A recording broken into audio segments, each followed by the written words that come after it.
এইটো মৌবাহ ছাৰৰ ঘৰলৈ আহোঁতে হঠাৎ দেখিলোঁ কি ধুনীয়াকৈ সুন্দৰভাৱে মৌবাহটো লৈছে। তাকে আপোনালোকক অকণমান দেখাবলৈ চেষ্টা কৰিছোঁ। ছাৰ এইটো ইয়াতে মানে চাক বান্ধিব নে আপুনি বাঁহ বেলেগে বনাই দিব?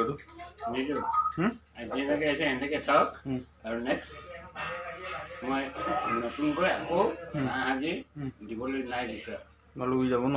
লৈ যাব আৰু দ্বিতীয়তে নিজেই আহিছে ছয় নিজে গ'লেও মোৰ আপত্তি নাই আৰু থাকিলে মই জেগাটো ধুনীয়াকৈ বনাই দিম। কিন্তু ভাল লাগিছে কিন্তু দেই। চাকটো ইয়াতে বান্ধিব নেকি নিজে নিজে? বান্ধিলেই ৰস কাঢ়িব হৈছে। ৰস কাঢ়িব হৈছে নি? অঁ, ভাল লাগিছে।